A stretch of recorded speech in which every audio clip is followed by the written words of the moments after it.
তার কাছে তো অনেক আছে, তার কাছে দয়া রহমতের অভাব নেই, তার অনেক দয়া রহমত। আল্লাহর নবী বলছেন যে একটা পাখি সাগরে ঠোঁটটা ডোবালো, ওই ঠোঁটে যতটুকু পানি উঠে এসেছে আর সাগরে যতটুকু পানি আছে, এতে সাগরের যতটুকু পানি কমে গেছে, আল্লাহর কাছে যত দয়া রহমত আছে, আপনাদের সবার চাওয়া অনুপাতে যদি আল্লাহ দিয়ে দেন তাহলে ততটুকু কমবে না যতটুকু সাগর থেকে পানি কমে গেল।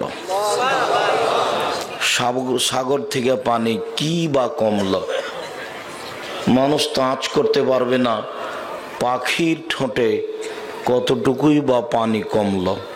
আল্লাহর নবী বলার সময় বলেছেন, সারা পৃথিবীর মানুষ জিন একসাথে যদি নিজ নিজ প্রয়োজন চাই, আপনার প্রয়োজন একটা বাড়ি, আমার প্রয়োজন একটা গাড়ি, কারো প্রয়োজন একটা ভ্যান, সারা পৃথিবীর মানুষ এবং জিন সবাই যদি নিজ নিজ প্রয়োজন চান, একসাথে চান, আদম আমি সবাই, আর সবাকেই যদি আল্লাহ একসাথে তাদের প্রয়োজন মিটিয়ে দেন, তো তার কাছে যতটুকু আছে, যত আছে তার ততটুকু কমবে না পাখির ঠোঁটে পানি লেগে সাগর থেকে যতটুকু পানি কমে গেছে।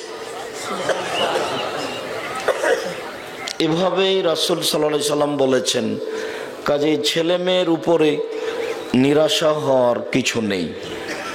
আপনি চাইতে থাকেন, কখনো অলস হবেন না।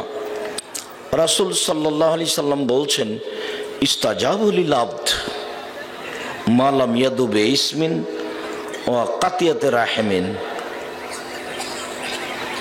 ওয়া মা লা ইস্তাজিল। আদমের ছেলে মেয়ের সবার দোয়া কবুল করা হয়, তবে পাপের দোয়া করলে কবুল হয় না, সম্পর্ক ছিন্ন করার দোয়া করলে কবুল হয় না, আর তাড়াহুড়া করে যদি দোয়া করতে লেগে তাহলে কবুল হয় না। পাপের দোয়া, কেউ বলছে আল্লাহ অশ্লীল কাজে লিপ্ত হয়েছি, কেউ যেন না দেখে, এইটা হলো পাপের দোয়া। সম্পর্ক ছিন্ন করার দোয়া, ভাইয়ের সাথে ঝগড়া লেগে ভাইকে বলছে যে আমার ভাগ অন্যের কাছে বিক্রি করে চলে যাব, আল্লাহ যেন তোর মুখ আর কোনোদিন দেখার সুযোগ না দেয়। ভাইকে এভাবে বলছে, ভাইয়ের সাথে সম্পর্ক রাখবে না। আমি একদিন আমাদের গ্রামে বাপ মরার পরে ভাই ভাই গন্ডগোল করে বাড়ি ঘর জমি জায়গা ভাগ করতে দেখেছি, তাতে ঢেঁকিটা কেটে ভাগ করে নিয়েছে। ঢেঁকিটা কেটে ভাগ করে নেওয়ার দৃশ্যটা আমার চোখের সামনে। আল্লাহ বলেছেন, ওয়াবুদুল্লাহ ওয়ালা তুশরিকু বিহি শাইআ, আল্লাহর ইবাদত করো, তার সাথে শিরক করো না। এটা হলো আল্লাহর সাথে ভালো আচরণ। আল্লাহর সাথে মানুষ ভালো আচরণ করতে পারে কি করে? শিরক করবে না, ইবাদত করবে, তাহলে আল্লাহর সাথে ভালো আচরণ হলো। ওয়াবিল ওয়ালিদাইনি ইহসানা, আর বাপ মায়ের সাথে ভালো আচরণ করো অনেক ভাবে। তারপরে বলছেন অবিদিল কুরবা, নিকট আত্মীয়র সাথে ভালো আচরণ করো। পৃথিবীতে সবচেয়ে নিকট আত্মীয় হলো ভাই, তবে ভাই আপনার পরিবার নয়। আব্দুল্লাহ ওই জায়গায় একটা স্পষ্ট করছিল যে বিবাহ দিয়ে ভাই থেকে ভাইকে পৃথক করে দিতে হবে। ভাই কিন্তু আপনার পরিবার নয়, আপনি আর আপনার ভাই আপনার বাপের পরিবার, আর আপনি আর আপনার স্ত্রী আর আপনার ছেলে মেয়ে আপনার পরিবার। আমাদের রাজশাহী চাঁপাইনবাবগঞ্জে বলে ভাই ভাই ঠাই ঠাই। তো ভাই আপনার পরিবার নয়, বিবাহ দিলে ও তার উপার্জন নিয়ে ব্যস্ত, এ তার উপার্জন নিয়ে ব্যস্ত। একটু সমস্যা ঘটলে খুব মারামারি করে। যার জন্য আল্লাহ বলছেন ভালো আচরণের সবচেয়ে নিকট আত্মীয় হলো ভাই ভাই, অবিজিল কুরবা অলিয়াতামা, এতিমের সাথে ভালো আচরণ করো। এতিমের সাথে ভালো আচরণ মানে ওকে লালন পালন করো, তাহলে তুমি আর আমি জান্নাতে একসাথে থাকবো। তুমি যে এতিমের লালন পালন করো এই জন্য। তবে তোমার মাঝে আর আমার মাঝে একটু ফাঁকা থাকবে, এই তর্জনী আর মধ্যমা আঙ্গুলে যতটুকু ফাঁকা আছে। আবার এটা দেখা দিকে বলছেন কেউ যদি দুইটি মেয়ের লালন পালন করে তাহলে সেই ব্যক্তি আর আমি জান্নাতে এইভাবে থাকবো। তখন আঙ্গুল দুইটিকে জমা করে দিয়েছে। বুঝাতে পারলাম না? এতিম লালন পালন করার নেকি যত, দুইটি মেয়ে বেটির লালন পালন করার নেকি তার চেয়ে অনেক অনেক অনেক বেশি। কে যদি দুইটি মেয়ের লালন পালন করে তাহলে মেয়ে দুইটি জাহান্নামের মধ্যে আর আপনার মধ্যে এইভাবে অন্তরাল হয়ে যাবে। ওইদিকে জাহান্নাম আর আপনি এইদিকে, আর মধ্যে মেয়ে দুটি, মানে আপনার আর জাহান্নামে যাওয়ার সুযোগ নেই। এটা আবার বুখারী মুসলিমের হাদিস। আয়েশা রাদিয়াল্লাহু তাআলা আনহা বলছেন যে একটা মহিলা দুটা মেয়ে বাচ্চা নিয়ে আমার কাছে এসে খেতে চাইলো। আমি বাড়ি খুব তল্লাশি করে দেখলাম বাড়িতে কিছুই নাই, একটা খেজুর ছাড়া। তল্লাশি চালিয়ে একটা খেজুর পেলাম। এই খেজুরটা আমি মহিলাটার হাতে দিয়ে দিলাম। মহিলা খেজুরটা দুই টুকরা করে দুই মেয়ে বাচ্চাকে দিল। মেয়ে বাচ্চা দুটি খেয়ে নিল, মহিলা কিছু খেলো না, চলে গেল। কিছুক্ষণের মধ্যেই আল্লাহর নবী বাড়িতে ঢুকলেন।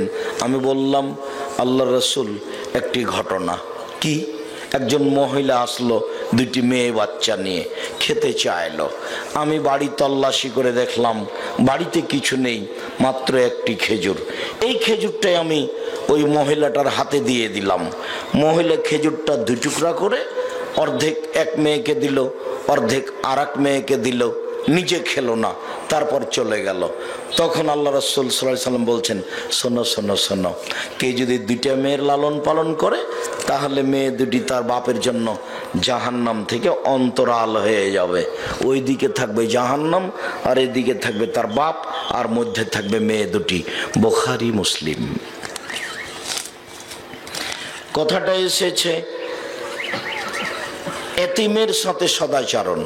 একজন সাহাবী এসে বলছেন আল্লাহর নবী, আমার অন্তরটা খুব শক্ত, মানুষ কত হাত পা ধরে অনুনয়ন করে আমার কাছে সাহায্য চাই, খালি আমি বলি না, আপনি যেমন বলেন মাফ করো। মধ্যখানে একটা কথা বলে রাখে, চলে কারো গায়ে হাত দিয়ে থাকো না। আজকের কথাটা বাস্তবায়ন করো। তা আজকে থেকে তোমার আম্মাকে বলবে, আম্মা আমাকে 20-25-30টা টাকা 2 টাকার নোট দিন তো আম্মা, আমি তো আর কাজ করি না, ইনকাম করি না, যত ফকির আসবে আমি 2 টাকা করে দেব। আমি ঢাকা যাচ্ছি তো, আমাকে আপনি 20-25-30 টাকা খুচরা টাকা দিবেন। এটা তুমি তোমার মাকে বলবে আজ থেকে, এটা নিয়মিত। আর আপনাকে বলছি, আপনি তো মধ্যম শ্রেণীর মানুষ, আপনার স্ত্রীকে বলে দিবেন যে শোনো, আমি যখন সফরে বের হব তখন আমাকে 100টা টাকা 10 টাকা নোট দিও, ফকির আসলেই আমি তাকে দিব। আর উপজেলার চেয়ারম্যান সহ আরো যারা এখানে ধনী মানুষ বিত্তশালী আছেন, আমি চেয়ারম্যান ধনী মানুষ কিনা জানি না, গতিতে বলছি, আপনারা গাড়িতে যখন উঠবেন তখন 20 টাকা 50 টাকার নোট নতুন গাড়িতে করে নেবেন। ড্রাইভারকে বলে দিবেন, এই যত লোক সামনে আসবে 20 টাকা করে টাকা দিয়ে দিবা। ফকিরকে কেন বলছেন মাফ করো? এই বুদ্ধি কোথায় পেলেন? এটা হবে না। ইবাদতের জগতে সবচেয়ে পাওয়ারফুল, শক্তিশালী, ক্ষমতাধর ইবাদত হলো দান।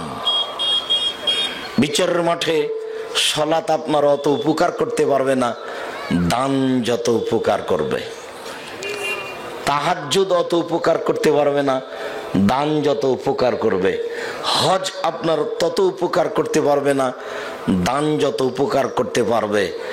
ইবাদতের জগতে সবচেয়ে শক্তিশালী ক্ষমতাধর পাওয়ারফুল ইবাদত হলো দান। যদিও ইবাদতের জগতে সবচেয়ে দামি ইবাদত হলো সিয়াম রোজা, যদিও সালাত দিয়ে আল্লাহকে যত ডাকা যায় আর কোনো ইবাদত দিয়ে আল্লাহকে তত ডাকা যায় না।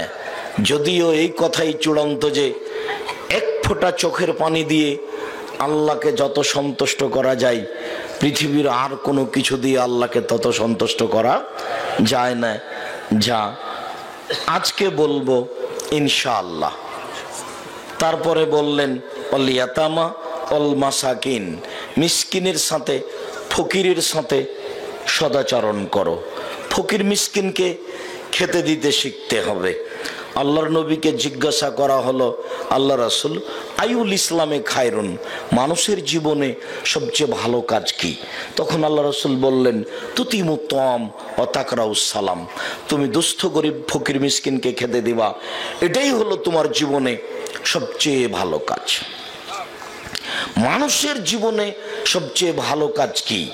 মানুষের জীবনে সবচেয়ে ভালো কাজ দুস্থ গরিব ফকির মিসকিনকে খেতে দেওয়া।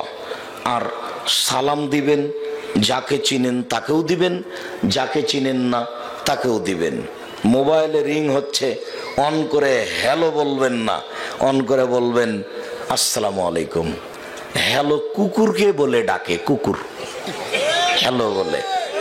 যদি নাম্বার দেখে চিনতে পারেন হিন্দু, তাহলে বলবেন জি ধন্যবাদ, কি বলছিলেন। আর যদি চিনতে না পারেন তাহলে আসসালামু আলাইকুম বলবেন। হিন্দু হোক, মুসলমান হোক, বৌদ্ধ হোক, খ্রিস্টান হোক, ডোম হোক, চামার হোক, মেথর হোক, মুচি হোক, তাতে আসে যায় না। রাসূল সাল্লাল্লাহু আলাইহি সাল্লাম বললেন যাকে চিনো তাকেও সালাম দিবা, যাকে চিনো না তাকেও সালাম দিবা। রাসূল সাল্লাল্লাহু আলাইহি সাল্লাম বললেন যে জান্নাতে কতগুলো দামি ঘর আছে, এত উন্নত মানের পদার্থ দিয়ে তৈরি, যার বাহির থেকে ভিতর দেখা যায়, ভিতর থেকে বাহির দেখা যায়, খালি টক টক টক টক টক করছে, জগ জগ জগ জগ করছে। তো সাহাবীগণ বলেন আল্লাহ রাসূল এত দামি ঘর কে পাবে, এত দামি ঘর কে পাবে? তখন আল্লাহ রাসূল বলছেন মান আতামাত তাআমা, যে ব্যক্তি দুস্থ গরিব ফকির মিসকিনকে খেতে দিবে সেই পাবে। রাসূল সাল্লাল্লাহু আলাইহি সাল্লাম একদা বললেন শোনো পৃথিবীর মানুষ, শোনো রেখো, আসাইক আলাল আরমিলা ওয়াল মাসাকিন কাল মুজাহিদ ফি সাবিলিল্লাহ ওয়াস সাইম লা ইফতির ওয়াল কায়েম লা ইফতির। যারা বিধবা মহিলাকে দেখাশোনা করে, যারা ফকির মিসকিনকে খেতে দেয়, এক কাজে তিন নেকি। এক, আল্লাহর পথে যুদ্ধ করলে যত নেকি হয়, ফকির মিসকিনকে খেতে দিলে তত নেকি হয়। সুবহানাল্লাহ। দুই, নিয়মিত নফল সিয়াম রোজা থাকলে যত নেকি হয়, ফকির মিসকিনকে খেতে দিলে তত নেকি হয়। তিন, নিয়মিত তাহাজ্জুদ পড়লে যত নেকি হয়, ফকির মিসকিনকে খেতে দিলে তত নেকি হয়। মনে থাকবে না মনে হয়? হাদিস তো বুখারী মুসলিম। এক, আল্লাহর পথে জিহাদ করলে যত নেকি হয়, ফকির মিসকিনকে খেতে দিলে তত নেকি হয়। দুই, নিয়মিত সিয়াম থাকলে বৃহস্পতিবার সোমবার প্রতি মাসে 13, 14, 15 আরাফার দিন, মুহররমের 2 দিন, এইভাবে নিয়মিত সিয়াম থাকলে যত নেকি হয়, ফকির মিসকিনকে খেতে দিলে তত নেকি হয়। নিয়মিত তাহাজ্জুদ পড়লে যত নেকি হয়, ফকির মিসকিনকে খেতে দিলে তত নেকি হয়। তাহলে কাজ একটা আর নেকি হলো 3টা কাজের। আমি ভালো করে বুঝাতে পারলাম না যে? ফালাক্তাহামাল আকামা, দুর্গম গিরিপথ অতিক্রম করতে পারলো না সে। ফালাক্তাহামাল আকাবা, দুর্গম গিরিপথ অতিক্রম করতে পারলো না সে। অমাদ্রা কামাল আকাবা, মুহাম্মদ সাল্লাল্লাহু আলাইহি সাল্লাম আপনি কি বলতে পারেন দুর্গম গিরিপথ কি? আমি কি তা বলে দিব? দুর্গম গিরিপথ কি? আপনি কি বলতে পারেন দুর্গম গিরিপথ কি? আমি বলি, শোনেন, ফাক্কু রাকাবা, তা হলো দাস দাসীকে মুক্ত করে দেওয়া। এটা তো আর বাংলাদেশে নেই। পরের অংশ, আইতামুন ফি ইয়াউমিন জি মাসকাবা, দুস্থ গরিব ফকির মিসকিনকে ক্ষুধার্ত অবস্থায় খেতে দেওয়া। যেই ফকির মিসকিনকে খেতে দিল, সে দুর্গম গিরিপথ অতিক্রম করে গেল, সে জান্নাত পেয়েছে। তো ফকির মিসকিনকে খেতে দেওয়া হলো, তার সাথে সদাচরণ করা। অল জারিল কুরবা অল জারিল জুনুব, দূর প্রতিবেশীর সাথে ভালো আচরণ করা, নিকট প্রতিবেশীর সাথে ভালো আচরণ করা, তাহলে সে ভালো মানুষ। দূর প্রতিবেশী, নিকট প্রতিবেশী, সবার সাথে ভালো আচরণ করতে হবে। একজন সাহাবী এসে বলছেন, আল্লাহর নবী, কাইফা আলামু ইন্নী আসাতু আহসান্ত, আমি যে ভালো মানুষ এটা কি দিয়ে বুঝবো আল্লাহর নবী? আমি যে খারাপ মানুষ এটা কি দিয়ে বুঝবো? আমি যে ভালো এটা কি দিয়ে বুঝবো? আমি যে খারাপ এটা কি দিয়ে বুঝবো? এই বাচ্চা, খুব খেয়াল করে থাকবেন। আমি আপনার বিরক্তির আগে কথা শেষ করব ইনশাআল্লাহ। আমরা অনেক গুরুত্বপূর্ণ আজকে আলোচনা শুনেছি। আজকে যে আলোচনা শুনেছি, এই আলোচনা অন্তত 3 মাস চিন্তা ভাবনা করব কি দিয়ে তা বাস্তবায়ন করা যায়। আর আজকের আলোচনা পরিবারের সাথে একত্রিত হতে হবে, আলোচনা নিয়ে জরুরি। বক্তব্যের সাথে মুনাফিকি করিয়েন না। আমি যে পরামর্শ দিচ্ছি সেই পরামর্শ মূল্যায়ন করুন। আজকের আলোচনা আপনি আপনার পরিবারের সাথে আলোচনা করে পরামর্শ করে সিদ্ধান্ত নেবেন কিভাবে একটা পরিবার আদর্শ সুন্দর করা যায়। চেষ্টা করে দেখেন, কিছু না কিছু সফলতা আসবেই ইনশাআল্লাহ। আমি কি দিয়ে বুঝবো যে আমি ভালো মানুষ? তখন আল্লাহ রাসূল বলছেন, শোনো শোনো, তুমি কি দিয়ে বুঝবা? এই যে আমার স্বামী তামিন জিরানে কায়াকুলুন আনতা হাসানতা ফাকাদ হাসানতা, যখন তোমার প্রতিবেশী থেকে তুমি শুনবা যে তোমার প্রতিবেশী বলছে তুমি ভালো মানুষ, তো তুমি ভালো মানুষ। ওই যে স্বামী তামিনহুম আসাতা ফাকাদ আসাতা, আর যখন তোমার প্রতিবেশী থেকে তুমি শুনবা তুমি খারাপ মানুষ, তখন তুমি খারাপ মানুষ। আব্দুর রাজ্জাক সাহেব, এখন তো আর দেখাই যায় না যে কে কার কাছে ভালো। এক বাড়িতে 2 ভাই 2 দল করে। আর আপনাকে আমি বলেছিলাম যে যে যেটা করবেন তার প্রতিক্রিয়া তার উপরে আসবে। আব্দুল্লাহ এক পর্যায়ে বলছিল, তো 2 জন মেয়ে একসাথে জন্ম নিয়েছে, যমজ, দেখতে খুব সুন্দরী, ভদ্র, নম্র, মেধাবী, একজন আর একজনকে ছেড়ে থাকে না। আমাদের এখানে উপজেলা চেয়ারম্যান সাহেব আছেন, আমরা তাদেরকে কষ্ট দেওয়ার জন্য এই কথা বলিনি, আল্লাহ মাফ করো। একটা মেয়ের বিবাহ হয়েছে যারা আওয়ামী লীগ করে তাদের সাথে, আর একটা মেয়ের বিবাহ হয়েছে যারা বিএনপি দল করে তাদের সাথে। এখন তারা 2 বোন আর কথা বলে না। তারা আগে একজন আর একজনকে ছেড়েই থাকতো না। অবাক, আপনার সাথে কিন্তু আমার কোনো দূরত্ব নেই, আমরা একই মায়ের পেটের 2 ছেলে, তো কেন জানি এভাবে ঘুরতে ঘুরতে এখন আপনাকে আর দেখতে পারি না। এখন দেখছি যে মাঠে সবচেয়ে আপনি খারাপ আমার কাছে, অথচ আপনি আমার বড় ভাই। প্রত্যেকটা মানুষের সৃষ্টির পর একটা ধারণ ক্ষমতা আছে, সেটাকে স্বভাব বলা হয়। সেটাই হচ্ছে তাওহীদ, একাত্মতা। ওই মানুষের কাছে যেটা আসবে সেই ধারণ ক্ষমতা সেটা ধরে নিবে, কদিন পরে তখন বলবে এটাই ভালো। ইরানে যান আপনি, ইরানে গিয়ে 2, 4, 5, 10 বছর থাকেন, সম্ভাবনা আছে 90% যে আপনি বলবেন আসলেই জিবরাইল আলাইহিস সালাম এসেছিলেন আলীর কাছে, কিন্তু ভুল করে মুহাম্মাদের কাছে চলে এসেছে। নাউজুবিল্লাহ। এটা হলো মানুষের ধারণ ক্ষমতা আছে, আস্তে আস্তে ওটা যখন চাপে তখন ওটা ধরে ফেলে, দিয়ে বলে এটাই ঠিক। দূর প্রতিবেশী ও নিকট প্রতিবেশী, অবিল জারিল কুরবা অল জারিল জুনুব, প্রতিবেশী আউয়ালু খাসমাইনি ইয়াউমাল কিয়ামা জারান, বিচার মাঠে যে প্রথম বিচার হবে তা হলো দুই প্রতিবেশী। বিষয়টি খুব সাবধান। রাসূল সাল্লাল্লাহু আলাইহি ওয়াসাল্লামের কাছে বলা হলো, আল্লাহর নবী, ইন্না ফুলানাতান, অমুক মহিলা বলা হয় যে বেশি দান করে, বেশি সালাত আদায় করে, বেশি তাসবিহ তাহলিল জিকির আজকার করে, তবে প্রতিবেশীকে কষ্ট দেয়। তখন আল্লাহ রাসূল বলেন, হিয়া ফিন্নার, ও জাহান্নামে যাবে। তাহাজ্জুদ পড়া ফলাফল হলো জাহান্নাম প্রতিবেশীর কারণে। অল জারিজিল কুরবা অল জারিল জুনুব ও সাহেবি বিল জামবে অবনিস সাবিল, চলার সাথী।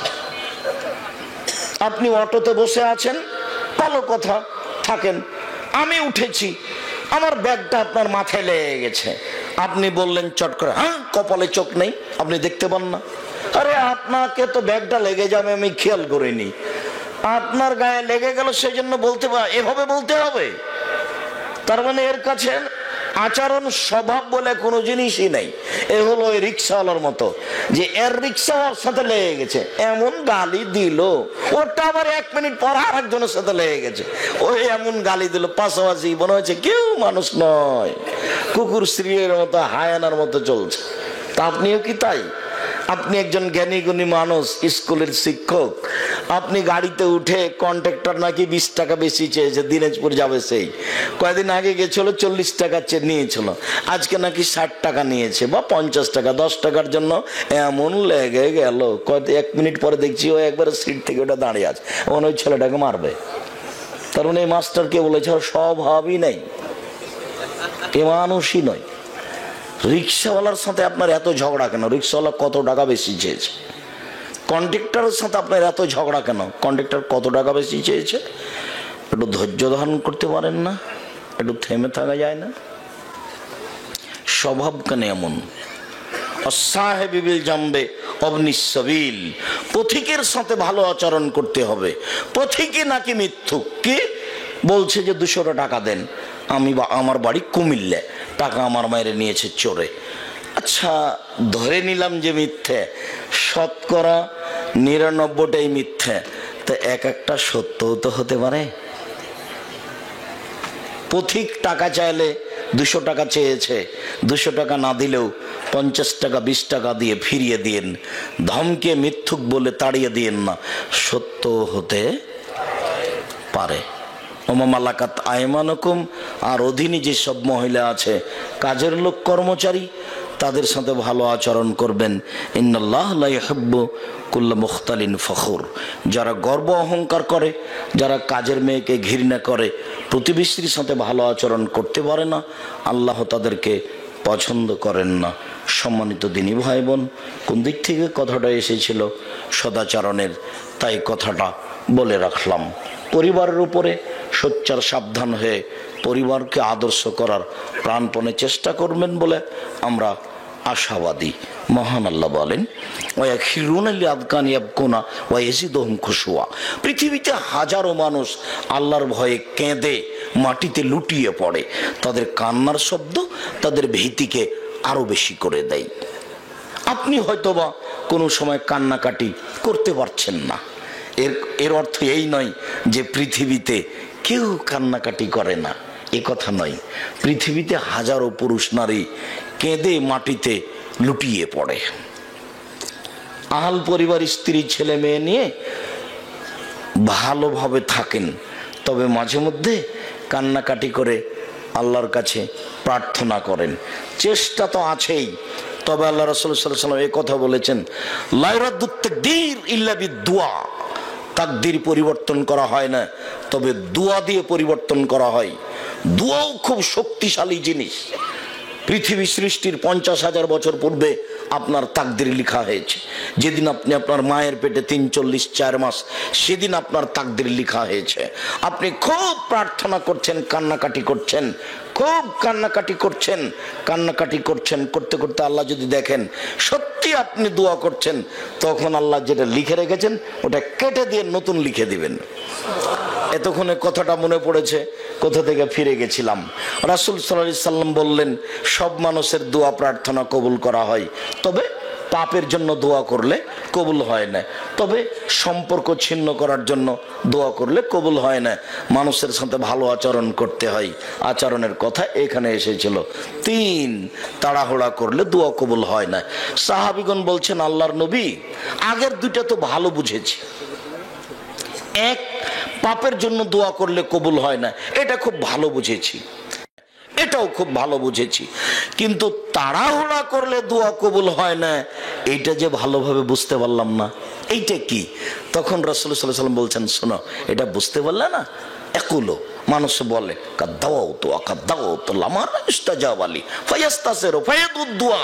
বলে যে দোয়া করেছি, কত দোয়া করলাম, কই কবুল হয় না, তারপর অলস হয়ে যায়, তারপর দোয়া ছেড়ে দেয়। এইটাই হলো তাড়াহুড়া। বুঝাতে পারলাম না মনে হয়? 6 মাস দোয়া করার পরে বলছে খুব করেছি, হয়নি। আপনাকে দোয়া না ছাড়ার জন্য, সব সময় বলবৎ থাকার জন্য আমি 2টা কথা শুনিয়েছি, বরং কাহিনী 2টা শুনিয়েছি। তার একটা হলো এই বুখারী মুসলিমের হাদিস। আবু জাহাল বলছিল, এই মোহাম্মদ যখন সিজদায় যাবে তার মাথার উপরে উটের ভুঁড়ি চাপিয়ে দিতে হবে, কে পারে? একজন বলছে, আমি পারি। হ্যাঁ দাও। যখন সিজদায় গেছেন তখন একটা উটের ভুঁড়ি নিয়ে এসে মাথার উপরে চাপিয়ে দিয়েছে। তিনি আর উঠতে পারছেন না। কে যেন বলল, ফাতেমা ফাতেমা ফাতেমা, তোমার আব্বার অবস্থা এই। ফাতেমা রাদিয়াল্লাহু তাআলা আনহা দৌড়িয়ে আসলেন, এসে মাথার উপর থেকে ভুঁড়িটা নামিয়ে দিলেন। তারপর এদেরকে গালি দেওয়ার চেষ্টা করলেন।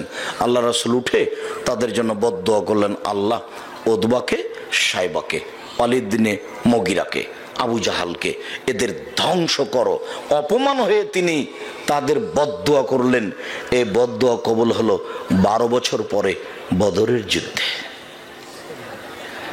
অপমান অবস্থায় যদি নবীর দোয়া 12 বছর পরে কবুল হয়, তাহলে আপনারটা কবে হবে? আপনাকে যেটা আমি বলছি না, ওইভাবে বলতে বলছি না। আপনাকে যেটা আমি বলতে বলছি সেটা হলো, দোয়া করেন কিন্তু তাড়াহুড়া করিয়েন না। পরিবারকে সুন্দর করার জন্য চেষ্টা করবেন, কর্মও থাকবে আর এদিকে দোয়া প্রার্থনাও থাকবে। আপনি খুব ভালো জানেন, ইয়াকুব আলাইহিস সালামের 11-12টা ছেলে, তো ইসুফ বাদ দিয়ে বাকি ছেলেগুলো একদিন বলছে, আব্বা ইসুফকে আমাদের সাথে দেন না কেন, ও আমাদের সাথে খেলতে যাবে, মাঠে যাবে, খেলাবে। তখন না না না না, ইসুফকে বাঘে ধরতে পারে। আরে বলেন কি, আমরা এক দল আছি, তাকে বাঘে ধরবে মানে? আমাদের জামা কাপড় নিয়ে থাকবো, আমরা তাকে দেখাশোনা করবো। তো একদিন নিয়ে গেছে, নিয়ে যে ওদের যেটা পরিকল্পনা ছিল ইঁদারে ফেলে দিয়েছে। বিকেলে নিঃসন্ধ্যার সময় বলছেন, আব্বা দেখেন দেখেন দেখেন, ওকে বাঘে খেয়েছে। আপনি তো বিশ্বাস করবেন না, এ দেখেন ওর জামাতে রক্ত লেগে আছে। জামাটা ওরা রক্ত মাখিয়ে নিয়ে এসছে, কিন্তু জামাটা কোথাও ছিঁড়া ছুটা ছিল না। তখন উনি বুঝতে পেরেছেন যে মিথ্যেটা বানাওয়ার। তখন তিনি বললেন, হ্যাঁ তোমরা এটা বানিয়ে নিয়েছো, আমি এখন ধৈর্য ধারণ করি। এবার তিনি ছেলের জন্য দোয়া শুরু করলেন। ছেলে যে একজন নবী, তিনি সেটা আঁচ করছিলেন। পরিবেশ পরিস্থিতি দেখে তাকে ইদারা থেকে তুলে নেওয়া হলো, বিক্রি করা হলো।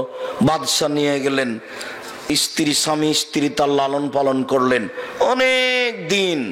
তারপর জুলাইখার সাথে এই ঘটনা ঘটলো। জুলাইখা, ইউসুফ আলাইহিস সালাম বের হয়েছেন আগে আগে, আর জুলাইখা বের হয়েছে পিছে পিছে। সেখানেই ছিল জুলাইখার স্বামী। জুলাইখা বলল, এ দেখেন আপনার বাড়ির কাজের লোক আপনার স্ত্রীর সাথে কি আচরণ করতে চাই, তার কি শাস্তি হতে পারে? আরে আপনি কি শাস্তি উল্লেখ করবেন? আমি জুলাইখা বলছি, তাকে যথাযথ পিটন দিতে হবে, অন্যথায় তাকে জেলখানায় বন্দি করতে হবে। ইউসুফ আলাইহিস সালামের 12 বছর জেল হয়ে গেল। বাড়িতে থাকলেন, মানুষ হলেন, কতদিন থাকলেন, আবার জেলে চলে গেলেন। 12 বছর পরে সরকারের পক্ষ থেকে ইউসুফের কাছে লোক গেল, শোনেন শোনেন ইউসুফ, আপনাকে দেশের সরকার ডেকে পাঠিয়েছে, চলেন। তখন ইউসুফ আলাইহিস সালাম বলেন, আমি জেল থেকে বের হবো কেন? যাও বাদশাকে বলো জুলাইখাকে জাতির সামনে ঘোষণা দিতে হবে, আমি জুলাইখা অন্যায় করেছি, ইউসুফ অন্যায় করেনি। জুলাইখা সব দরজা বন্ধ করে আমাকে চেনার জন্য বলেছিল। আমি বলেছিলাম মাশাআল্লাহ, আমি আল্লাহর কাছে আশ্রয় চাই, আমি অন্যায় করিনি। সে আমার কথা মানেনি, জোর করে আমার সাথে অন্যায় করতে চেয়েছিল। আমি দৌড়িয়ে ঘর থেকে বের হয়ে যাচ্ছিলাম, সে আমার জামার পিছন দিক ধরে এত জোরে টান দিয়েছিল, ছিঁড়ে তার হাতে থেকে গেছে। আমি যখন বের হলাম আগে আগে, ও বের হলো পিছে পিছে। ওইখানে ছিল তার স্বামী। সে বলল তার স্বামীকে, এই দেখেন আপনার বাড়ির কাজের লোক আপনার স্ত্রীর সাথে অন্যায় করতে চাই, তার কি শাস্তি হতে পারে? আমি জুলাইখা বলছি আপনার শাস্তি আপনাকে উল্লেখ করতে হবে না, আমি বলছি তাকে যথাযথ পিটন দিতে হবে, নইলে জেলখানায় বন্দি করতে হবে। আমি সেদিন থেকে জেলে আছি, যতদিন পর্যন্ত জুলাইখা জাতির সামনে ঘোষণা না দেবে যে আমি অন্যায় করেছি, ঈসব অন্যায় করেনি, ততদিন পর্যন্ত ঈসব জেল থেকে বের হবে না। মুহাম্মদ সাল্লাল্লাহু আলাইহি ওয়াসাল্লাম বলেছিলেন, ঈসবের ধৈর্য আমার চেয়ে অনেক বেশি। ওই সময়ে যদি আমাকে বলতো যে মোহাম্মদ সরকার আপনাকে ডেকে পাঠিয়েছে, চলেন, তাহলে আমি মোহাম্মদ বলতাম চলেন চলেন চলেন, দেশের সরকার ডেকে পাঠিয়েছে, চলেন। কিন্তু ঈসব তা বলেনি। এবার জুলাইখা জাতির সামনে ঘোষণা দিল, সত্য সত্য ঈসব সত্যবাদী মানুষ, আমি তাকে ভুল পথে দাওয়াত দিয়েছিলাম, আমি অন্যায় করেছি, ঈসব অন্যায় করেনি। তখন ইউসুফ আলাইহিস সালাম জেল থেকে বের হয়ে আসলেন। কিছুদিন পার হয়ে গেল, তারপরে বাপ আসলেন ছেলের কাছে, দুই চোখে দেখতে পান না, অন্ধ হয়ে গেছে, কেঁদে কেঁদে। অনেক ঘটনা এর মধ্যে লুকিয়ে আছে। তিনি ছেলের জন্য ধৈর্য ধারণ করেছিলেন আর দোয়া করতেছিলেন। এক পর্যায়ে আয়েশা রাদিয়াল্লাহু তাআলা আনহা ইউসুফ আলাইহিস সালামের বাপের ধৈর্যের কথা বলেন। আয়েশা রাদিয়াল্লাহু তাআলা আনহা তার খালা সহ বাড়ির বাইরে পেশাব পায়খানা করতে গেছিলেন। পেশাব পায়খানা করে ফেরার সময়তে তার খালা কাপড় পায়ে বেঁধে পড়ে গেছেন। পড়ে গিয়ে বলছেন, মেস্তা ধ্বংস হোক। মেস্তা হচ্ছেন বদরি সাহাবী, ইনি যোদ্ধা, বদরের যুদ্ধে উপস্থিত ছিলেন। মেস্তা ধ্বংস হোক কথাটা শুনেই আয়েশা রাদিয়াল্লাহু তাআলা আনহা ক্ষেপে উঠেছেন। বলেন কি খালা আপনি? মেস্তা হচ্ছে বদরি সাহাবী। বদরীদের ব্যাপারে আল্লাহ তাআলা বলেছেন, এ মালুমা সে তুম কাদ গাফারতু লাকুম, তোমরা দুনিয়াতে যা ইচ্ছা তাই করো, আমি তোমাদের পাপ ক্ষমা করে দিয়েছি। মেস্তা কত সম্মানী উচ্চ মর্যাদার সাহাবী, আর আপনি বলছেন মেস্তা ধ্বংস হোক। তখন খালা বলছে, এই মেয়ে ধর হান্দা, তুই জানিস কি ঘটনা ঘটেছে? কি ঘটেছে খালা? তো তুই নাকি মেয়ে সাফওয়ানুল মুআত্তালের সাথে অন্যায় অশ্লীল কাজ জেনা করেছিস, সে কথাও বলা বলি করছে। ইন্না লিল্লাহ। খালা, এই কথা কি আল্লাহ নবী জানেন? হ্যাঁ জানেন। খালা, এই কথা কি আব্বা জানেন? হ্যাঁ জানেন। খালা, এই কথা কি আম্মা জানেন? হ্যাঁ জানেন, সবাই জানে। এবার মুহাম্মদ সাল্লাল্লাহু আলাইহি সাল্লাম আসলেন। তখন আয়েশা বলছেন, আমি আমার আব্বার বাড়ি চলে যাব, অনুমতি দেন। চলে গেলেন। মাঝে মধ্যে আল্লাহ রাসূল শ্বশুর বাড়িতে গিয়ে স্ত্রীর সাথে দেখা করে আসেন, আর এতটুকু বলেন কেমন আছো, কথা শেষ। একদিন আল্লাহ রাসূল এসে বলছেন, আয়েশা তুমি যদি অন্যায় করে থাকো তাহলে বলো করেছি, আর যদি না করে থাকো তাহলে বলো না। তখন আয়েশা রাদিয়াল্লাহু তাআলা আনহা বলেন কি আপনি? আমি যদি আজকে বলি হ্যাঁ তাহলে মিথ্যা হবে সত্য, আর যদি বলি না জনগণ বলবে কইরা বলছে না। আজকে আমি কোনোটাই বলতে পারি না। সাবরি কা সাবরে আবি ইউসুফ, আমার ধৈর্য ইউসুফের বাপের ধৈর্যের মতো। ইউসুফের বাপ যদি ছেলের জন্য কান্নাকাটি করেন আর যুগ যুগ ধরে ধৈর্য ধারণ করতে পারেন, তাহলে আমার ফয়সালা উপর থেকে হওয়া পর্যন্ত কি আমি ধৈর্য ধারণ করতে পারি না? আপনার এই পরামর্শ আমি গ্রহণ করলাম না, দেখি ওপর থেকে কি ফয়সালা হয়। 29 দিন পরে সিদ্ধান্ত নেমে আসলো যে আয়েশা অন্যায় করেনি, এটা অপবাদ মাত্র। এবার আয়েশা রাদিয়াল্লাহু তাআলা আনহার বাপ মা বললেন, আয়েশা তুমি একটু তোমার স্বামীর সাথে সাক্ষাৎ করে আসো। তখন আয়েশা রাদিয়াল্লাহু তাআলা আনহা বলছেন, আমি আমার স্বামীর সাথে সাক্ষাৎ করতে যাব কেন? আমি প্রশংসা করি উপরওয়ালার, যে উপরওয়ালা আজকে আমাকে মুক্ত ঘোষণা করলেন জাতির সামনে, তার জন্যই বলি আলহামদুলিল্লাহ। বুখারী মুসলিমের হাদিস, লম্বা ঘটনা, ওখান থেকে যেটুকু আমি বের করে নিয়ে এসে আপনার সামনে পেশ করলাম, সেটা হচ্ছে ইয়াকুব আলাইহিস সালাম ছেলের জন্য দোয়া করতেই থাকলেন। অনুমান 25-30 বছর হবে। তারপরে ছেলে ফিরিয়ে পেলেন, আর আপনি 3-4 দিন দোয়া করার পরে বলছেন যে খুব করেছি, কবুল হয় না। যে এই নোংরা নীতি আপনাকে ছেড়ে দিতে হবে। এই হিসাব ভিতরে থাকলে দোয়া কবুল হবে না, এ কথাই ঠিক। আহাল পরিবারের জন্য, ছেলে মেয়ের জন্য নীতিগতভাবে সময় করে মাঝে মধ্যে দোয়া করেন, আল্লাহ কবুল করবেন ইনশাআল্লাহ। মুহাম্মদ সাল্লাল্লাহু আলাইহি সাল্লামকে আমাদের নবী বলেন, ফাইদা ফারাগতা ফানসব ওয়া ইলা রাব্বিকা ফারগাব। মুহাম্মদ সাল্লাল্লাহু আলাইহি সাল্লাম, আপনি যখন দুনিয়াবি কাজ থেকে অবসর হবেন তখন আপনি ইবাদতে কঠোর শ্রমে আত্মনিয়োগ করুন। আর আপনি আল্লাহকে যা বলবেন তা বিনয়ের সাথে কান্নাকাটি করে বলুন। যেটুকু আল্লাহকে বলবেন সেটা বিনয়ের সাথে কান্নাকাটি করে বলবেন। রংপুর, দিনাজপুর, লালমনিরহাট, নীলফামারী, কুড়িগ্রাম, পঞ্চগড়, ঠাকুরগাঁ, জয়পুরহাট, বগুড়া এসব ডিস্ট্রিক্টের ভাষায় কাউ বাউ করে বলুন।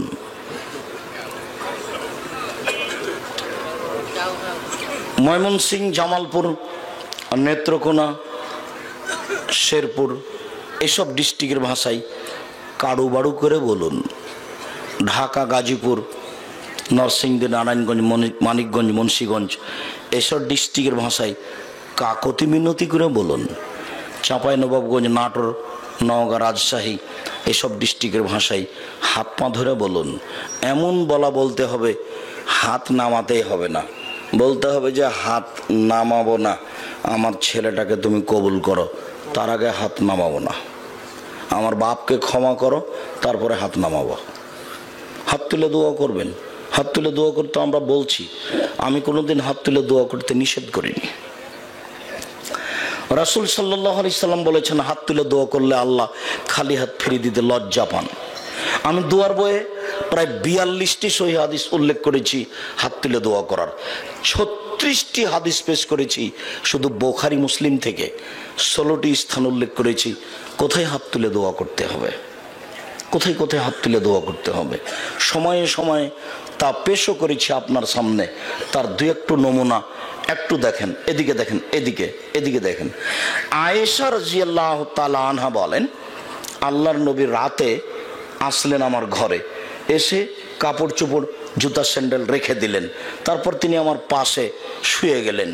তিনি মনে করলেন আমি ঘুমিয়ে গেছি। আসলে আমি ঘুমাইনি, আমি ভান করে ঘুমিয়ে আছি। আমি একটু দেখব যে উনি কী করেন। এখান থেকে উঠে তিনি কোনো স্ত্রীর কাছে যান নাকি, এটা আমি পরীক্ষা করব, এই জন্য ভান করে ঘুমিয়ে আছি। তিনি একটু পরে উঠলেন, কাপড় চোপড় নিলেন, জুতা স্যান্ডেল পায়ে দিলেন, ধীরে দরজাটা খুললেন, ধীরে বের হয়ে ধীরে দরজা টান দিয়ে বন্ধ করে চলে গেলেন। আমি উঠলাম, কাপড় চোপড় নিলাম, তারপরে আমি মাথায় কাপড় দিয়ে দেখি কোথায় যাই, ওই যে বাকিউল গারকাদে হাত তুলে দোয়া করছেন। একবার, দুইবার, তিনবার হাত তুলে দোয়া করলেন। ঘুরে হাঁটলেন, আমিও ঘুরে হাঁটলাম। জোরে হাঁটলেন, আমিও জোরে হাঁটলাম। দৌড়ালেন, আমিও দৌড়ালাম। আমি আগেই বিছানে চলে এসেছি। আমার পাশে এসে বলছেন, কি খবর আয়েশা, মোটা শ্বাস কেন? আমি যে দৌড়িয়ে এসেছি, মোটা শ্বাস হবেই স্বাভাবিক। তখন আমি বললাম, আমি তো মিথ্যা কথা বললে জিবরাইল বলে দিবে। আসলে আপনাকে আমি পরীক্ষা করছিলাম, আপনি যান কোথায়। আপনি কি আমার কাছ থেকে অন্য কোনো স্ত্রীর কাছে যান নাকি? যার যেটা হিসাব। আমি এখন এই ঘটনা দেখাতে চাইনি। আমি যেটা দেখাতে চেয়েছি সেটা হলো আপনার নীতির উল্টা। আপনি বলছেন নামাজের পরে সবাই মিলে হাত তুলে দোয়া করতে হবে, আল্লাহ তুমি কবুল করো। সবাই মিলে হাত তুলে দোয়া করেছি, যার হাত কবুল হবে তার হাতে দিয়ে পার করে দাও। এইটা আপনার ঠিক নয়, এটা দেখানোর জন্য। আবার হাকিমপুর শহরের মসজিদে বলছে, আসসালামু আলাইকুম রহমতুল্লাহ, আসসালামু আলাইকুম, আলহামদুলিল্লাহ। এখানে কোথায় বিনয় আছে, কান্নাকাটি আছে আমি বলতে পারলাম না। সবাই মিলে চিল্লা চিল্লি করে একসাথে আমিন আমিন করে হাত তুলে দোয়া করছে, এইখানে এবার কোথায় কান্নাকাটি আছে সেটাও বুঝতে পারলাম না। ঈদের মাঠে গিয়ে সবাই মিলে হাত তুলে দোয়া করছে, এইখানে বা কোথায় কান্নাকাটি আছে সেটা বুঝতে পারলাম না। আপনার মানুষ মারা গেছে, কবর দেওয়ার পরে সবাই মিলে হাত তুলে দোয়া করছে, এখানে কোথায় কান্নাকাটি আছে? এগুলো নগদ বেদাত বেটা, তওবা করে ফিরে আসতে হবে এখান থেকে। শুধু ফিরে আসা নয়, হুজুর জাতির সামনে দাঁড়িয়ে তওবা করতে হবে, ভুল হয়েছে আমার, এই কথা বলা ছাড়া আপনার কোনো বাঁচার পথ নেই। আপনাকে বলে যাচ্ছি, তওবা করে জাতির সামনে ফিরে আসেন, আমার ভুল হয়েছে, অনেক মানুষ ভালোবাসবে, আল্লাহ আপনাকে ভালোবাসবে, পথ সহজ হয়ে যাবে। হাত তুলে দোয়া করার দু একটা হাদিস নেই, আমি খালি 42টা হাদিস পেশ করেছি হাত তুলে দোয়া করার, 36টা খালি বুখারী মুসলিম থেকে পেশ করেছি। দেখবেন ছেলেমেয়ের জন্য কোনোদিন হাত তুলে দোয়া করেন? হুজুর কোনোদিন ছেলেমেয়ের জন্য হাত তুলে দোয়া করেছেন? এদিকে দেখেন, এদিকে, এই যে দেখেন, খেয়াল করেন, একটু খেয়াল করেন, ওইদিকে মুখ করে বসে আছেন নাকি? খারাপ লাগে? এদিকে দেখেন, ইব্রাহিম আলাইহিস সালাম তার স্ত্রী এবং দুধের বাচ্চাকে রেখে দিলেন কাবা ঘরের পাশে, স্ত্রী এবং দুধের বাচ্চাকে রেখে দিয়ে হাঁটছেন, চলে যাচ্ছেন উল্টা মুখে, স্ত্রী পিছনে পিছনে হাঁটছেন আর বলছেন আইনা তাজহাব ইব্রাহিম, ইব্রাহিম কোথায় যাচ্ছেন? আইনা তাজহাব ইব্রাহিম, ইব্রাহিম কোথায় যাচ্ছেন? ওলা ইয়ালতাফিতু ইলাইহা, কিন্তু স্বামী তার দিকে লক্ষ্য করছেন না। এক পর্যায়ে স্ত্রী বলছেন আইনা তাজহাব ইব্রাহিম ও তাতরকুনা ফি হাযাল ওয়াদি লাইসা ফিহি সালাসা, এমন একটা উপত্যকায় ছেড়ে যাচ্ছেন যেখানে মানুষজন তো নেই, ঘাস পাতাও নেই, আপনি আমাকে কিছু বলবেন না? আমার এক আল্লাহ হাজা, আল্লাহ আপনাকে এইভাবে চলে যেতে বলেছেন? তিনি ওইদিকে মুখ করে বলছেন নাম, হ্যাঁ, কিছুই বললেন না। ওইদিকে চলে গিয়ে সানিয়া পাহাড়ের ওখানে গিয়ে কাবা ঘরের দিকে মুখ করে হাত তুলে বলছেন আল্লাহুম্মা ইন্নী আসকানতু মিন যুররিয়াতি বিওয়াদিন গায়রি যি দারিন ইনদা বাইতিকাল মুহাররম, হে আল্লাহ আমার পরিবারের কিছু অংশ তোমার কাবা ঘরের পাশে রেখে দিলাম যেখানে মানুষজন তো নেই, ঘাস পাতাও নেই। এইভাবে তিনি তার ছেলে মেয়ে আহাল পরিবারের জন্য দীর্ঘ সময় ধরে কিবলামুখী হাত তুলে দোয়া করছেন। হুজুর কয়দিন করেছেন? খালি নামাজের পরে দোয়া হয়নি, তখন এই যে লেগে গেল। আর ওই বোকা ছেলেটা বলছে দোয়া যখন হলো না তখন মনে হচ্ছে যে ভাত খাইছি তো তরকারিতে লবণ ছিল না, আইন খেলাম, এ কথা বলছে। হুজুর যেভাবে গড়ে তুলেছে জনগণ সেভাবে হুঁচলা হয়ে গড়ে উঠেছে। হিসাবের সাথে দিন ধর্মের সাথে তো আর কারো কোনো ভালো সম্পর্ক নেই। দিন ধর্ম কি জিনিস কেউ তো ভালোভাবে বুঝতে চায় না।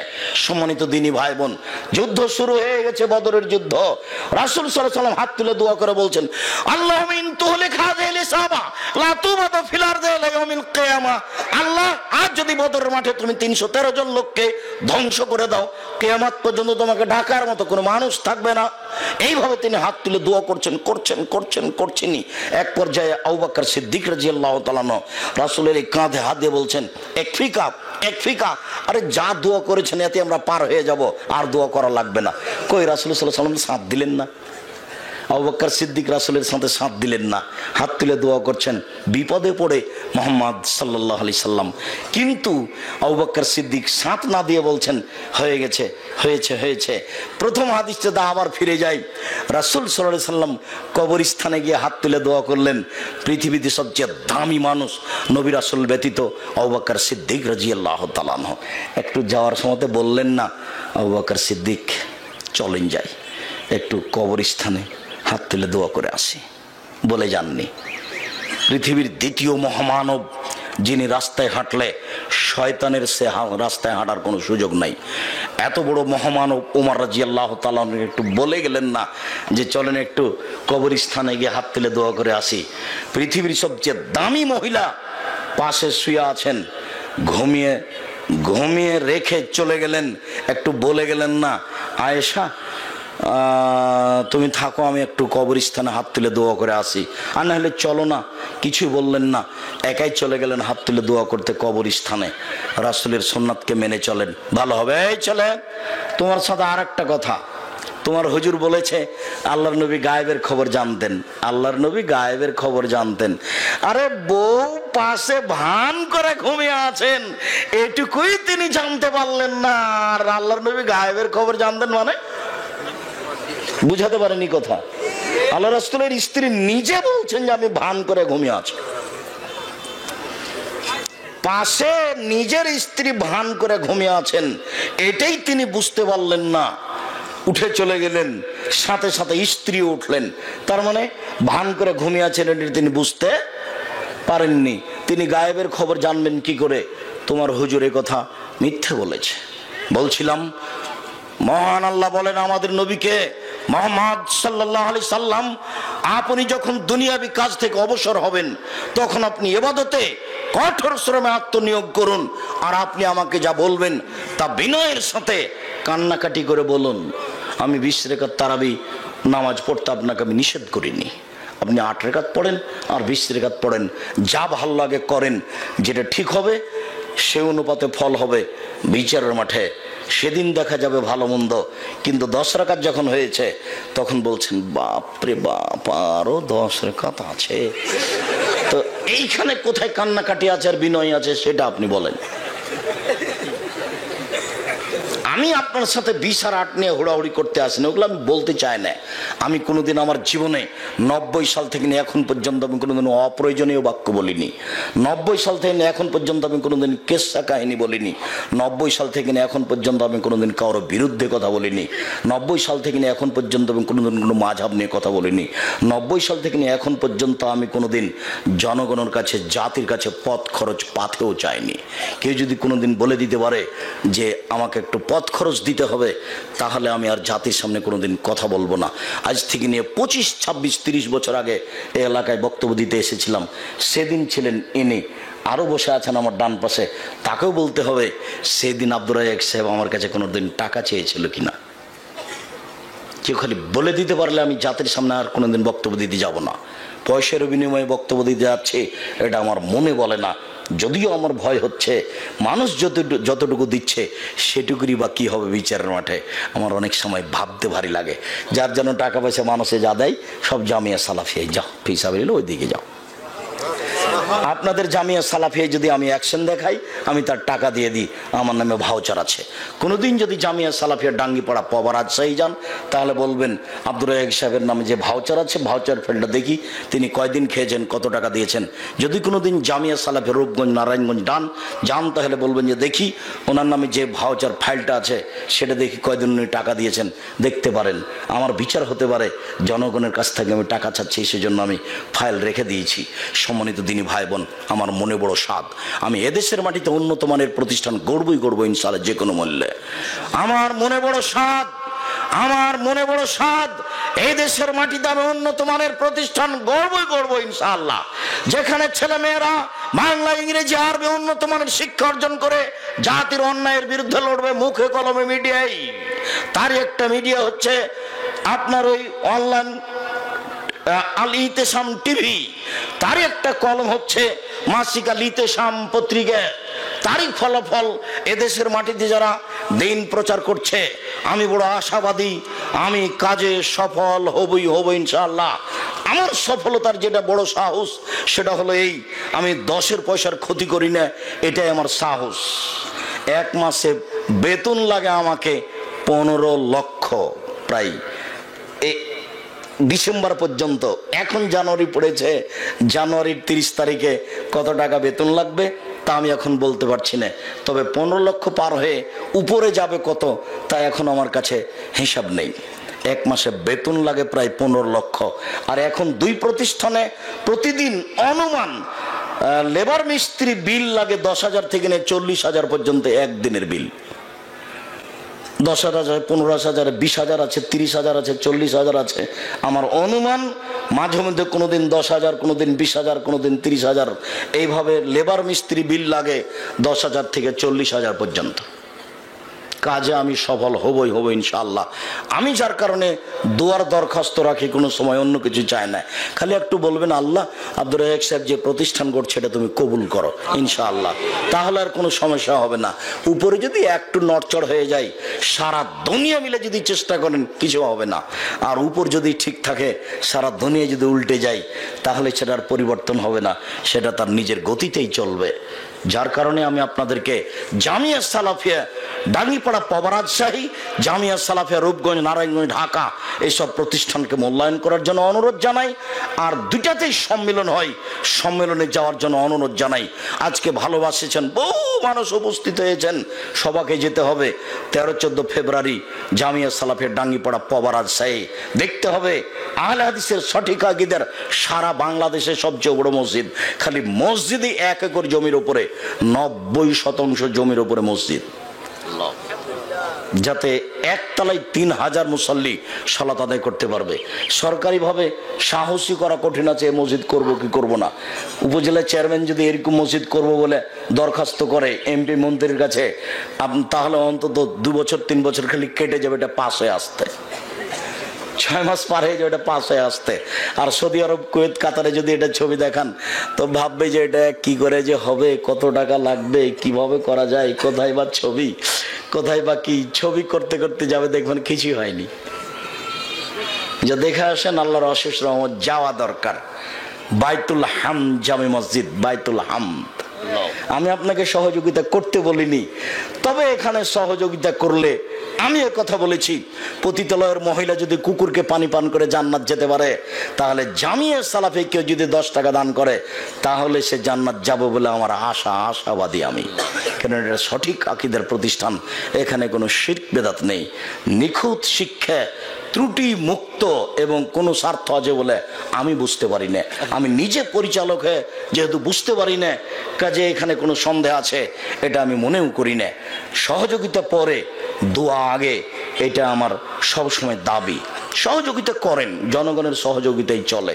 1 মাসের বেতন যদি আমাকে দিতে বলা হয়, আমি যদি মরা পর্যন্ত চাকরি করি, সব টাকা যদি এক জায়গাতে জমা করি, 1 মাসের বেতন হবে না। মানুষের সহযোগিতাই চলে। দোয়া করবেন, সময়ে সহযোগিতা করবেন। আর জামিয়া সালাফিয়া রূপগঞ্জ, নারায়ণগঞ্জ, ঢাকায় সম্মেলন হচ্ছে 5-6 মার্চ, সেটাও দেখতে যাবেন।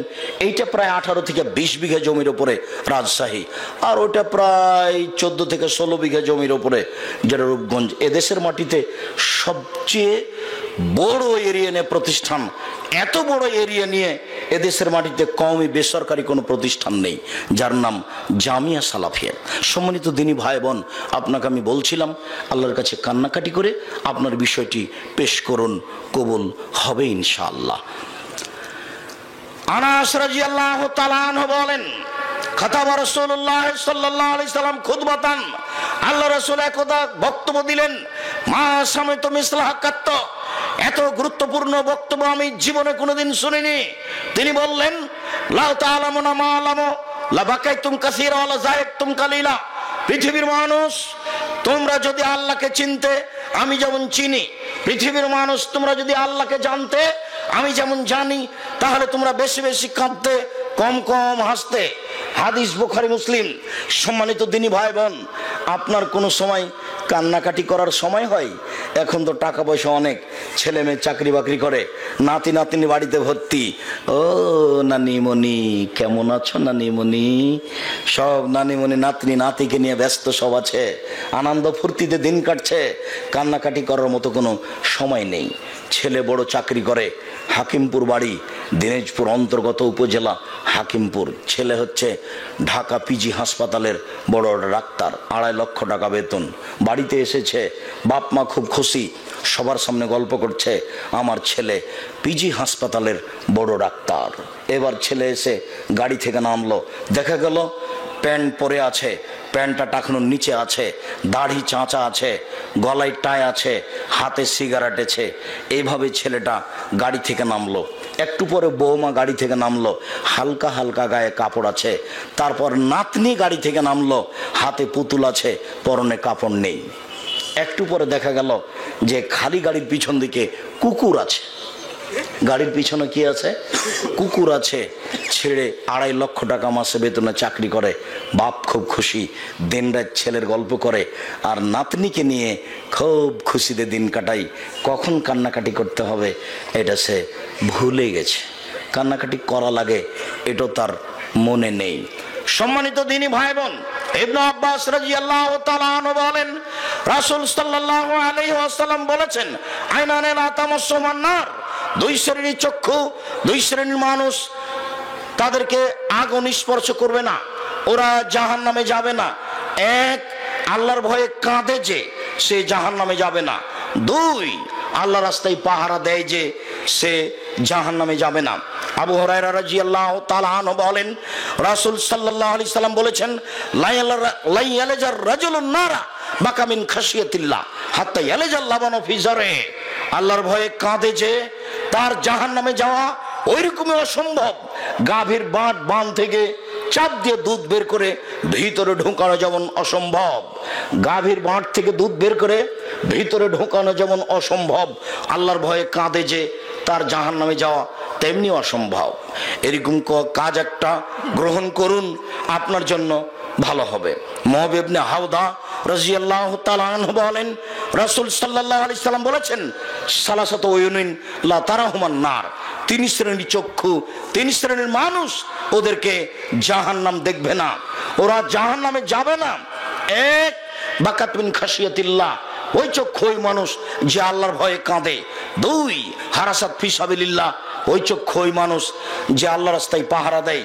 তিন, গাজাতান মাহারিমিল্লাহ, ওই চক্ষু ওই মানুষ যে বেগানা নারীকে দেখে চক্ষু নিচু করে, অপর নারীকে দেখে চক্ষু নিচু করে, যে সে জাহান্নামে যাবে না, জাহান্নামের আগুন তাকে স্পর্শ করবে না। উবাদা ইবনে সামিত, আজমুল্লাকুমুল জান্নাহ, পৃথিবীর মানুষ তোমরা 6টি জিম্মেদারি গ্রহণ করো, আমি মুহাম্মদ সাল্লাল্লাহু আলাইহি সাল্লাম তোমাদেরকে জান্নাতে নিয়ে যাওয়ার জন্য জিম্মেদারি নিলাম। এক, উসদুকা হাদ্দাসতুম, কথা বললে সত্য কথা বলো, কিভাবে জান্নাতে নিয়ে যেতে হবে সেটা আমার ব্যাপার। দুই, অফেজা ওয়াদুম, পূর্ণ করো ওয়াদা, যদি মানুষের সাথে ওয়াদা করে থাকো কিভাবে জান্নাতে নিয়ে যেতে হবে সেটা আমার ব্যাপার। তিন, অদ্বৈজ উতুমেন্তুম, আমানত রাখা হলে, মসজিদের টাকা থাকলে, মাদ্রাসার টাকা থাকলে, জনগণের টাকা তোমার কাছে থাকলে সময়ে তা দিয়ে দাও, কিভাবে জান্নাতে নিয়ে যেতে হবে সেটা আমার ব্যাপার। চার, অহফাজু ফরুজাকুম, জেনায় লিপ্ত হয়েও না, কিভাবে জান্নাতে নিয়ে যেতে হবে সেটা আমার ব্যাপার। পাঁচ, কুফু আইদিয়াকুম, হাত সংবরণ করে রাখো, নিচু হও, নত হও, দলীয় ক্ষমতা দেখায় না, দলীয় দাপট দেখায় না, অর্থ সম্পদের দাপট দেখায় না, ক্ষমতা দেখায় না, সব সময় নত হয়ে থাকিও, মানুষের কাছে নত হয়েও। কোন সময় বলো না, এই কি বলেছ রে, কি বলছে ও, ওকে শোনাই তো কি বলছে, দাঁত ফেলে দিতে হবে। খুব প্রস্তুতি নিয়ে, দাম্ভিকতা দেখিয়ে কিছু বলিয়েন না, পৃথিবীতে নত হয়ে চলেন। রাসূল সাল্লাল্লাহু আলাইহি ওয়াসাল্লাম বলছেন, আমি জান্নাতে নিয়ে যাব, কিভাবে নিয়ে যেতে হবে সেটা আমার ব্যাপার। ছয়, গুজ্জু আবসারাকুম, চক্ষু নিচু করো, বেগানা নারীকে দেখে চক্ষু নিচু করো, জান্নাত আমি নিয়ে যাব।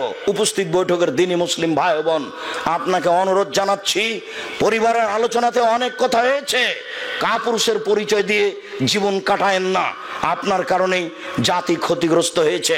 ওই যে মেয়েটা এখন মাথায় কাপড় দিয়ে নেই, শীতের দিনে জবাব আমি দিব? জন্ম দিয়েছেন আপনি, জবাব আমি দিব কেন? কাপুরুষের পরিচয় দিয়ে জীবিকা নির্বাহ করেন, জবাব আমি দিব কেন? কেন আমি দিব? রাসূল সাল্লাল্লাহু আলাইহি সাল্লাম বলেন, মান ওয়ালাদালাহু ওয়ালাদুন ফালইহসান ইসমাহু ওয়াদাবাহু, কারো যদি ছেলে মেয়ে জন্ম নেই তাহলে তার বাপকে সুন্দর নাম রাখতে হবে। নাম রেখেছেন আহমদ আর লিটন বলে ডাকেন, লজ্জা হয় না, শরম হয় না? কে বলেছে আপনি শিক্ষিত মানুষ? বল হিসাব আপনি শিক্ষিত মানুষ নন, আপনারই কলম ওইটা। কোনটা?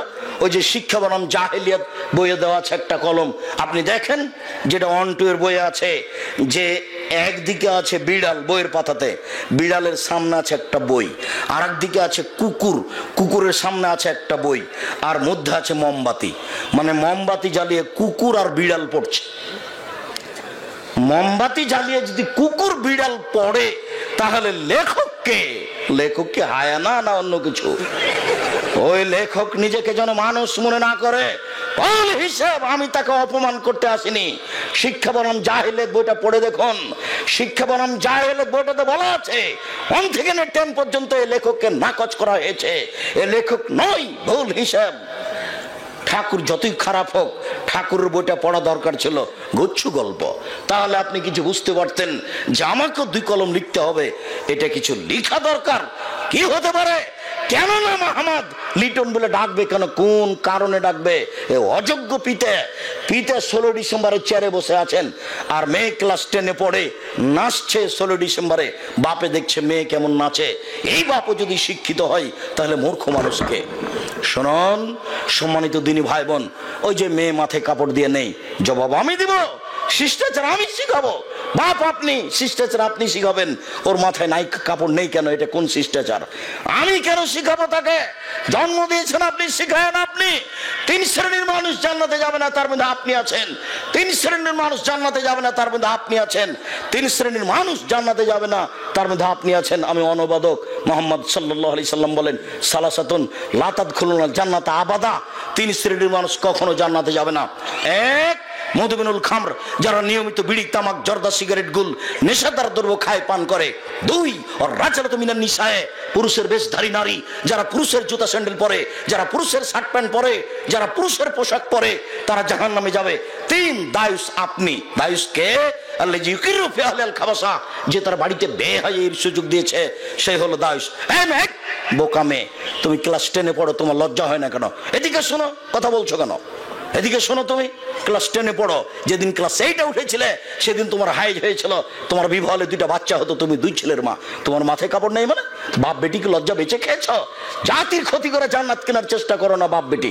শোনো, তোমাকে বলছি, তোমার বাপকে বলছি, আমার উপরে রাগ করলে কিছু আসে যায় না।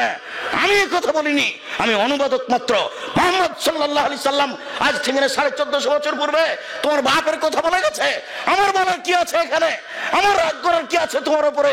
মুহাম্মদ সাল্লাল্লাহু আলাইহি সাল্লাম যখন কথা বলতেন, যা খাতাবা, যখন তিনি বক্তব্য দিতেন, আমরা তাই না, তার 2 চোখ লাল হয়ে যেত, অস্তাদা গাজাহু, তার রাগ বেশি হয়ে যেত, ওয়ালা সৌতহু, তার কণ্ঠ উঁচু হয়ে যেত, কান মন জোরে যায়, যেন তিনি সৈন্যদলকে ধমক দেখাচ্ছেন। কণ্ঠস্বরে তিনি বক্তব্য করেননি। আমি আব্দুর রাজ্জাক বিন ইউসুফ 20 বছর থেকে বলে আসছে, কণ্ঠস্বরে বক্তব্য জায়েজ নাই। কোন মায়ের বেটা একটু বলে না কেন যে চলবে? এই বোকা মেয়ে, তোমাকে বলছি, তোমাকে অপমান করতে আসিনি আমি, তোমার বাপকে আমি অপমান করতে আসিনি, তোমার জাতিকে আমি অপমান করতে আসিনি, আমি তোমাকে মূল্যায়ন করি। তুমি বলো এটা কোন আদর্শ? তোমার মাথায় কাপড় নেই কেন? কাপুরুষের মেয়ে তুমি। তোমার বাপ বিবাহ করে ভুল করেছে, তোমার বাপকে রাসূল সাল্লাল্লাহু আলাইহি ওয়াসাল্লাম বিবাহ করতে নাকচ করেছে। রাসূল সাল্লাল্লাহু আলাইহি ওয়াসাল্লাম বলেছেন কন্ট্রোল ক্ষমতা না থাকলে বিবাহ করতে হবে না। রাসূল সাল্লাল্লাহু আলাইহি ওয়াসাল্লাম বলেছেন কন্ট্রোল ক্ষমতা না থাকলে বিবাহ করতে হবে না। তিনি বলছেন, ইয়া মাশারা শাবাব, হে যুবক দল, মান ইসতাতা মিনকুল বাক ফালিয়াতাজাওয়াজ, যাদের কন্ট্রোল ক্ষমতা আছে, যাদের মোহর ক্ষমতা আছে, যাদের বাড়ি তৈরি করার ক্ষমতা আছে, যাদের মেহমানের বসার জায়গার ক্ষমতা আছে, যারা পুরুষত্ব রাখে, চোখ যেভাবে ঘুরে বউ সেভাবে চলে, চোখ যেভাবে ঘুরে বউ সেভাবে চলে, এরকম পুরুষত্বের যার ক্ষমতা আছে, কন্ট্রোল ক্ষমতা আছে, সেজন্য বিবাহ করে। ও যদি না পারে, ফালে বিশ্রাম, তাকে রোজা রাখতে হবে। ফেন হলো বেজা, রোজাই হচ্ছে তার যৌবনকে দমন করার মাধ্যম। ও বিবাহ করতে পাবে না।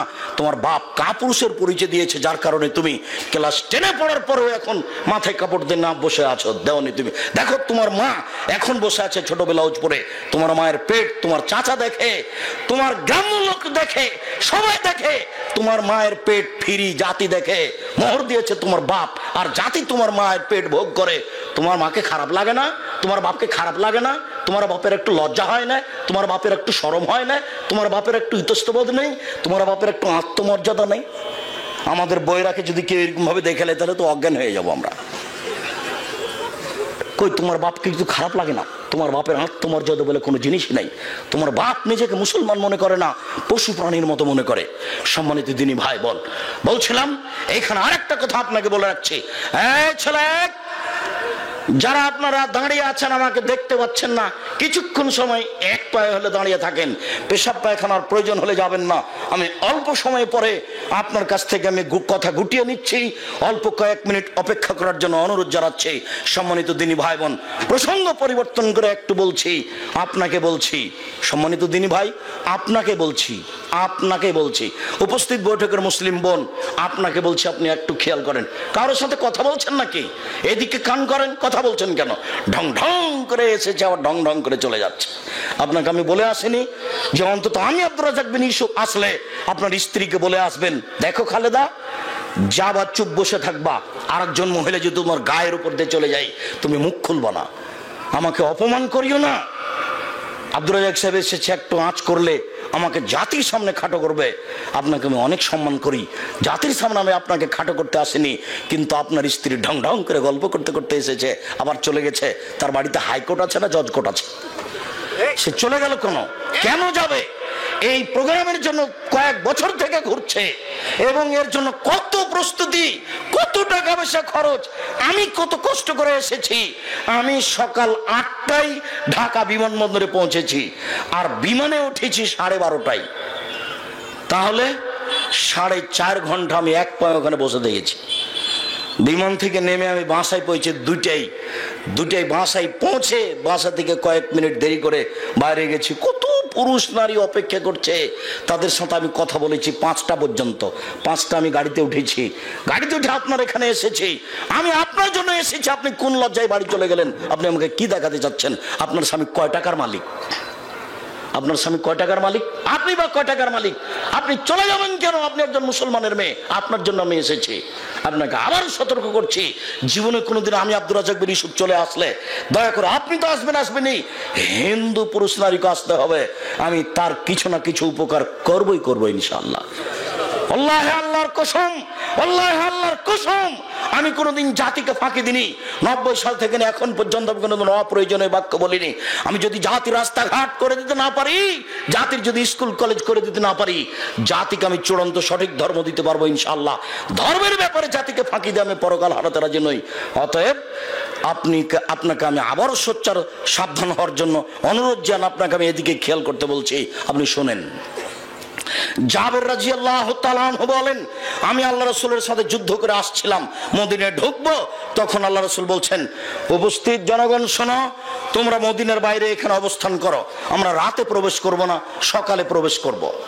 তখন আমি জাবের বললাম, আল্লাহর নবী, আমি নতুন বিবাহ করেছি, আমাকে বাড়ি যেতে অনুমতি দেন। তখন আল্লাহ রাসূল বলতে লাগলেন, ও আচ্ছা, বিক্রানান সাইয়্যিব। জাবের, তুমি কুমারী মেয়ে বিবাহ করেছো না তালাক প্রাপ্তা মেয়ে বিবাহ করেছো? তখন জাবের বলছেন, সাইয়্যিব, আমি তালাক প্রাপ্তা মেয়ে বিবাহ করেছি। তখন আল্লাহ রাসূল বলছেন, হাল্লা বিক্রাম তুলাই বকা, তুমি অবিবাহিতা মেয়ে কেন বিবাহ করলে না? তুমি তার সাথে খেলতে, ও তোমার সাথে খেলতো। কুমারী মেয়ে কেন বিবাহ করলে না? তুমি তার সাথে খেলতে, ও তোমার সাথে খেলতো।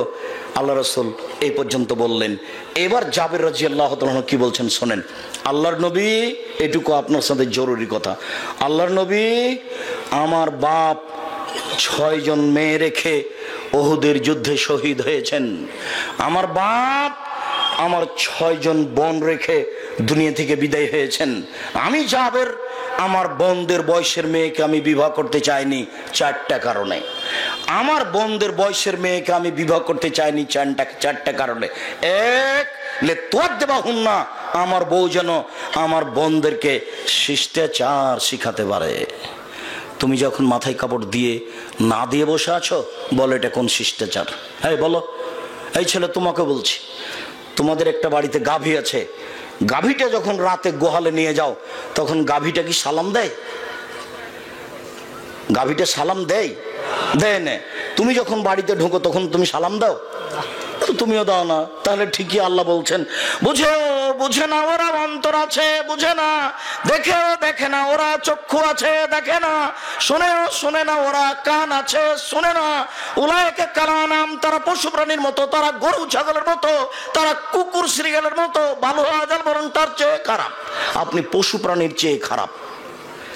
পশু প্রাণী সালাম দিয়ে ঢোকে না, আপনিও সালাম দিয়ে ঢোকছেন না, এটা কোন শিষ্টাচার? এই মেয়ে, তোমার ছোট ভাই এখন বসে আছে, এই যে প্যান্টটা টাকনোর নিচে আছে, তোমার মা জানে না যে প্যান্ট টাকনোর নিচে গেলে ও জাহান্নামে যাবে? তোমার মা কি শিক্ষা অর্জন করেছে? এটা কোন আদর্শ? বলো। তোমার ছোট ভাই সব সময় বাম হাতে গিলাস ধরে পানি পান করে, তোমার মা কিছুই বলে না, বলো কোন শিষ্টাচার? এক, আমার বউ আমার বোনদের শিষ্টাচার শিখিয়ে দিবে, এই জন্য আমি বেশি বয়সের মেয়ে বিবাহ করেছি। 2, বলে তুয়াল্লেমা হন না, আমার বউ তাদেরকে বিদ্যে শিখিয়ে দিবে, সেই জন্য বেশি বয়সের মেয়ে বিবাহ করেছি। 3, বলে তুরাজ্জেলা হন না, আমার বউ তাদের মাথার চুল চিরুনি করে দিবে, সুন্দর করে পরিপাটি করে রাখবে, সেই জন্য বেশি বয়সের মেয়ে বিবাহ করেছি, তালাক প্রাপ্ত মেয়ে। 4, বলে তাকুমা আলাইহিন্না, আমার বউ আমার বোনদের উপরে সবসময় পাহারাদার, সবসময় বোনদেরকে চোখের উপরে রাখবে। মা কাকে বলে আপনাকে আমি বুঝাতে পারলাম না। আপনার স্ত্রী তো ভালো রান্না করতে পারে, তার জন্য আপনি পাগল হয়ে গেছেন যে বউ আমার খুব ভালো। আপনার বউ যে আপনার বাচ্চাদের পাহারাদার, সেটা তো কোনোদিন বুঝতে পারলেন না। যদি পাহারাদার হয় তাহলে আজকে নামাজ পড়তে গেল না কেন মসজিদে? যদি পাহারাদার হয় তাহলে প্যান্টটা টাকানোর নিচে আছে কেন? যদি পাহারাদার হয় তাহলে বাম হাতে চা খায় কেন? যদি আপনার স্ত্রী পাহারাদার হয়, আপনার মেয়ে এখন মাথায় কাপড় দেয়নি কেন? কে জবাব দিবে? আমি জবাব দিব? আপনার স্ত্রী চাঁপাইনবাবগঞ্জের ভাষাতে হস্তিনী মহিলা, একে তালাক দেওয়াই ভালো, তবে আমি তালাক দিতে আদেশ করিনি। এক কথায় বউকে তালাক দেওয়া যায়। দেখবেন কে বাড়িতে আছে? জি না। কোথায় গেছে? কখন শিকার করতে গেছে। কখন আসবে? সন্ধ্যায়। কেমন আছো? খুব একটা ভালো নেই। ও আচ্ছা আচ্ছা আচ্ছা। আরো কথা ছিল, খুব দামি মানুষ দরজায় এসেছেন, পৃথিবীর দ্বিতীয় মহামানব আর না হলে প্রথম মহামানব, দরজায় দাঁড়িয়ে বলছেন কেমন আছো? ভিতর থেকে উত্তর এসেছে খুব একটা ভালো নেই। তখন আরও কথা ছিল, বন্ধ করে দিলেন। বন্ধ করে দিয়ে বলেন আচ্ছা ঠিক আছে, আসলে সালাম দিও আর চোকারটা পাল্টে দিতে বলিও। সন্ধ্যার সময় এসে বুঝতে পেরেছেন আব্বা এসেছিলেন। কি গো, কেউ এসেছিল? জি, একজন বৃদ্ধ মানুষ। কি বলল? বলল যে কোথায় গেছে? আমি বললাম শিকার করতে গেছে। কখন আসবে? সন্ধ্যায়। কেমন আছো? খুব একটা ভালো নেই। কি বলল? বলল যে আসলে চোকাট পরিবর্তন করতে বলিও আর সালাম দিও। ওরে, তোমার উত্তর ভুল হয়েছে। তালাক দিতে বলে গেছেন তিনি আমার আব্বা। এখানে কোনো সুযোগ নাই। ইলহাকি ইলাহালে, তুমি তোমার বাপের বাড়ি চলে যাও। তুমি কত বড় সুন্দরী, আমার দেখার সুযোগ নেই। তুমি কত বড় চাকরি করো, আমার দেখার সুযোগ নাই। আমার বাপ যাহাই বলেছেন তাহাই হইবে, 19-20 হইবে না। পরে একটু দেখেন, আর একদিন, অনেকদিন পরে বাড়িতে আছে? জি না। কোথায় গেছে? শিকার করতে গেছে। কখন আসবে? সন্ধ্যায়। কেমন আছো? আলহামদুলিল্লাহ। দেখেন এখন কথা বাড়ছে। কি খাও? আল্লাহ মালমা, পানি আর গোস্ত। আচ্ছা আচ্ছা আচ্ছা। বারাকাল্লাহু ফি লাহমিকুম ওয়া মায়াকুম, আল্লাহ তোমাদের গোস্ত এবং মায়া পানিতে বরকত দান করুক। এমন দোয়া দিয়ে চলে গেলেন। আজও খাদ্য পানি ফল খালি বয়ে বেড়াচ্ছে পাথরের জমিনে। সেই দোয়া কিয়ামত পর্যন্ত বলবৎ। আর কোনো সমস্যা নেই। চৌকাট পরিবর্তন করতে বলেছেন এক কথাই। আমি স্ত্রীকে তালাক দিতে বলিনি, তবে আপনার স্ত্রী হচ্ছে ফোহড়। ফোহড় বুঝেন না? ফোহড়, ওকে সংশোধন করতে হবে। আদর দিয়ে সংশোধন করেন, আমি নিষেধ করিনি, সেটাই ভালো। যদি আদর দিয়ে না হয় তাহলে লাঠি দিয়ে সংশোধন করতে হবে। 5 বার লাঠির কথা বলেছেন। একবার বলেছেন লাঠিটা দরজায় ঝুলিয়ে দেয় রাখো, লাঠি দেখে যেন বুঝতে পারে যে একটু 19-20 হলে লাঠি হবে। আমি বলিনি এ কথা। পৃথিবীর সবচেয়ে দামি মানুষ মুহাম্মদ সাল্লাল্লাহু আলাইহি সাল্লাম বউকে, ছেলে মেয়েকে লাঠি দিয়ে সংশোধন করতে বলেছেন, তবে তিনি আদর করতেও বলেছেন। বউকে মারবেন কেন? এভাবে একটু আদর করবেন। ওরাই এত আদরের, ওরাই এত আদরের, ওরাই এত আদরের। ওরা হচ্ছে বগুড়া সোনাতলা হাটের আদরের মালসা। ওদের ঘিরে রাখতে হয়, ওদের আদর করতে হয়, ওদের ঢেকে রাখতে হয়। ওদেরকে পুরুষের পরিচয় দিয়ে কঠোরভাবে ভিতরে রাখবেন, নাম ধরে ডাকবেন, নাম ধরে। কোনো সময় নিজে নিজে কোনো কাজ করিয়েন না। জুতাটা নিজে খুঁজছেন, তাহলে আপনার স্ত্রী মনে করবে আমার উপরে রাগ করেছে, সেই জন্য বলে না। এক জায়গাতে বসে বলবেন খালেদা জুতাটা নিয়ে আসো, খুশি হবে। মারার পরে এই কথা বলবেন না যে 1 গ্লাস পানি নিয়ে আসো। মারার পরে যদি 1 গ্লাস পানি চান, তাহলে আপনার সামনে গ্লাসটা এইভাবে থ্যাকস করে রেখে দেয়, এইভাবে মুখ করে থাকবে। খুব প্রশংসা করবেন, প্রশংসা প্রিয় মানুষ। খুব প্রশংসা করেন, সারা রাত পা টিপে দেবে। কোনো সময় গালি দিয়েন না, নিন্দা করিয়েন না। আপনার মুখের খালি একটু ভালোবাসা পেতে চাই।